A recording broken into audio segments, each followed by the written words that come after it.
నమస్కారం అండి. నా పేరు డాక్టర్ ఆర్ఎంపి శెట్టి. జ్యోతిష్ శాస్త్ర విభాగంలో గత కొన్ని సంవత్సరాలుగా అనేక విషయాలు మీకు తెలుపుతూ వస్తున్నాను. మీరు చూస్తున్నారు, అనుసరిస్తున్నారు, లాభపడ్డారు కూడా. అయితే ఇప్పుడు నేను చెప్పేటువంటి ఒక ముఖ్యమైనటువంటి విశేషం ఏమిటంటే జూలై మాసం 2024 సంవత్సరంలో మాస ఫలితం ఈ మేషరాశి వారికి ఎలా ఉంటుందో వివరిస్తున్నాను, జాగ్రత్తగా వినండి. మొదట ఈ గోచార గ్రహాల యొక్క సంచారం ఎలా ఉంది అనేటువంటి విషయం మీకు తెలియాలి. అది ఎలాగనంటే, ప్రస్తుతం మేషరాశిలో కుజుడు ఉన్నాడు, వృషభ రాశిలో గురువు ఉండటం అనేది జరిగింది. ఆ తర్వాత రవి శుక్రులు ఇద్దరు కూడా ఇక్కడ మిథున రాశిలో ఉండటం అనేది జరుగుతుంది. ఇది 1వ తేదీ నాటికి లెక్క.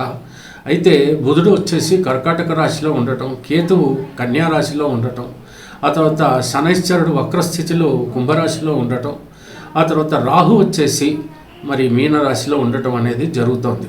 అదే 31వ తేదీ జూలై మాసం నాటికి ఎక్కడ ఈ యొక్క గ్రహస్థితులు ఎలాగా ఉన్నాయి అనేటువంటి స్థితిగతులు చూడాలి అని అంటే, అప్పుడు ఎలా జరుగుతుందంటే, మరి మేషరాశిలో వచ్చేటప్పటికి ఎవరు ఉండరు.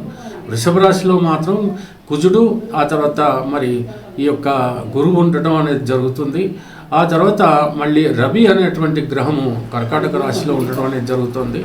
బుధుడు శుక్రుడు కూడా సింహరాశిలో ఉండటం, కేతువు మళ్ళీ కన్యారాశిలో ఉండటం, ఆ తర్వాత శనైశ్చరుడు వక్రస్థితిలో కుంభరాశిలో ఉండటం, రాహువు మీనరాశిలో ఉండటం అనేది జరుగుతుంది. ఇలాగా మనం కనుక చూసుకున్నట్టయితే మేషరాశి వారికి జూలై మాసం అంతా కూడా ఆర్థిక పరంగా బాగానే ఉంటుంది, ఎటువంటి ఇబ్బంది ఉండదు. ఏదో రకంగా చేతులు డబ్బులు అందేటువంటి అవకాశాలు మాత్రం గట్టిగానే ఉన్నాయి. ఇకపోతే ఖర్చులు ఎలా ఉంటాయనంటే, అది శుభకార్యాల కోసం కావచ్చు, లేకపోతే మంచి కోసమే కావచ్చు, కావలసిన అవసరమైనటువంటి విషయాల కోసమే కావచ్చు, ఖర్చు మాత్రం అవుతుంది. ఎంత డబ్బు వస్తుందో అంతా ఖర్చు అయిపోయేటువంటి పరిస్థితి ఉంది. కాకపోతే తృప్తి అనేది మాత్రం ఖచ్చితంగా మిగులుతుంది. కోర్టు కేసులు ఉన్నటువంటి వాళ్ళకి తప్పకుండా ఏదో రకంగా ఒక ఊరట అనేది మాత్రం లభిస్తుంది. ఉద్యోగ అవకాశాలు మాత్రం ఎక్కువగా ఉంటాయి. దయచేసి ప్రయత్నాలు చేయండి. ప్రొఫెషన్లో ఉన్నటువంటి రంగంలో ఉన్నటువంటి వాళ్ళకి ఆర్థిక పరిస్థితి చాలా బాగుంటుంది. గౌరవం కూడా దక్కుతుంది. వాళ్ళు చేసేటువంటి పనిలో వాళ్ళ యొక్క నిమగ్నతను బట్టి మాత్రం ఉంటుంది. కాబట్టి ఖచ్చితంగా మీ పేషెంట్స్ కానీ, లేకపోతే మీ క్లయింట్స్ కానీ ఎవరైనప్పటికీ కూడా, ఇంజనీర్స్ కానీ, మరి ఈ యొక్క డాక్టర్స్ కానీ, లేకపోతే లాయర్స్ కానీ, ఎవరైనా ప్రొఫెషన్ రంగంలో ఉన్న వాళ్ళకి చాలా బాగుందనే చెప్పాలి.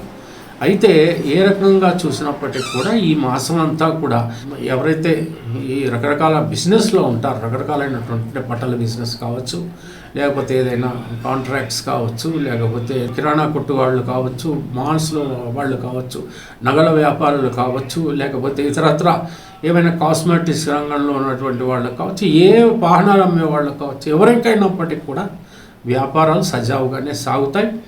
మరి ఈ యొక్క కుటుంబ పరిస్థితి కనుక తీసుకుంటే ప్రశాంతంగా గడిచిపోతుంది. ఎటువంటి గొడవ ఉండదు, ఎలాంటి ఆపదలు లేవు. తర్వాత భార్యాభర్తల మధ్య మాత్రం సఖ్యత కుదురుతుంది. చిన్నపిల్లలు వాళ్ళ చదువులు వాళ్ళు చదువుకుంటారు. మిమ్మల్ని ఎట్టి పరిస్థితుల్లో విసిగించేటువంటి పరిస్థితులు రావు. పెద్దలు కూడా మిమ్మల్ని ఆశీర్వదించేటువంటి పరిస్థితులు ఉంటాయి. చాలా కాలంగా ఏదైనా శారీరక బాధలు కనుక పడుతూ ఉంటే కాస్తో కూస్తో ఉపశమనం కలిగేటువంటి పరిస్థితి మనకు కనపడుతుంది. అయితే ఏమైనప్పటికీ కూడా కాస్త జాగ్రత్తగా ప్రయాణాలు చేస్తున్నప్పుడు మాత్రం చేయండి. అనవసరంగా ఏదైనా గాయాలు తగిలించుకోకుండా జాగ్రత్తగా ఉండండి. ఏదైనా అనుకూలమైనటువంటి దినాల్లో మాత్రమే మీరు ప్రయాణాలు చేయండి. శుభకార్యాల్లో పాల్గొంటారు, వినోదాల్లో పాల్గొనేటువంటి అవకాశాలు కూడా ఉన్నాయి. ఇకపోతే మరో విషయం ఏంటనంటే, ఎవరైనా నూతన వ్యక్తులు కలిసినప్పుడు మాత్రం చాలా జాగ్రత్తగా ఆచితూచి వాళ్ళతో అడుగులు వేయండి. ఎంచేతనంటే వెన్నుపోటుదారులు మీ వెంబటే ఉన్నారనేటువంటి విషయం తెలుసుకోండి. ఈ మాసం బాగుంది కదా అని చెప్పి విచ్చలవిడిగా ప్రవర్తిస్తే, అనాలోచితంగా ఏదైనా పనులు చేస్తే ఏ రకంగా మీకు దెబ్బ తగిలేటువంటి అవకాశాలు మున్ముందు ఉన్నాయి. కాబట్టి కొంచెం జాగ్రత్తగా ఉండడానికి ప్రయత్నించండి. ఎవరిని అంత తేలిక మాత్రం దయచేసి నమ్మకండి. ఏదైనా గ్యారంటర్ సంతకం పెట్టాల్సి వచ్చినా, ఏదైనా షూరిటీ సంతకాలు పెట్టాల్సి వచ్చినా దయచేసి ఆ పని మాత్రం చేయవద్దండి. ఎందుకంటే రాబోయే కాలంలో ఏవైనా కోర్టు కేసుల్లో ఇరుక్కునేటువంటి ప్రమాదాలు కూడా ఉంటాయి. మరి ఏమైనా అప్పులు ఇచ్చి ఉంటే మాత్రం రాబట్టుకోవడానికి వెంటనే ప్రయత్నాలు ప్రారంభించండి. లేకపోతే మాత్రం ఆలస్యం జరిగేటువంటి పరిస్థితులు కూడా ఏర్పడవచ్చు. ఎందుకంటే సమయం బాగున్నప్పుడే మనం ఏదైనా రాబట్టుకోవాలి. సమయం బాగోలేనప్పుడు మనకి ఏమీ రాదు. కాబట్టి మీ జాగ్రత్తలో మీరు ఉండాల్సిందే తప్పదు. నూతన వ్యాపారం ప్రారంభించాలనుకుంటే మాత్రం మీ యొక్క ఈ మేషరాశి వాళ్ళు ఆగస్టు మాసం నుంచి మీరు ప్రారంభించవచ్చు.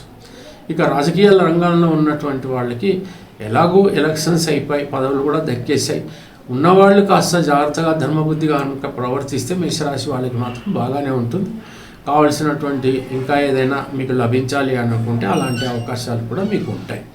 ఇకపోతే మరో విషయం, సుబ్రహ్మణ్య స్వామికి ప్రతిరోజు కూడా అష్టోత్తరంతో పూజించండి. ఆ సూర్యభగవాన్ని కనుక నమస్కరిస్తే మీకు ఖచ్చితంగా ఆరోగ్యం బాగుంటుంది, ఐశ్వర్య పరిస్థితులు బాగుంటాయి, అన్ని రకాలుగా బాగుంటాయి. ఆ యొక్క గం గణపతి నమః అంటూ ఆ యొక్క విఘ్నేశ్వరుని పూజిస్తే ఎలాంటి విఘ్నాలు కలగకుండా ఏ పనులు చేసినప్పటికీ కూడా విజయవంతంగా అవుతాయి. తెలిసింది కదా. సెలవు మరి, ఉంటాను. నమస్కారం.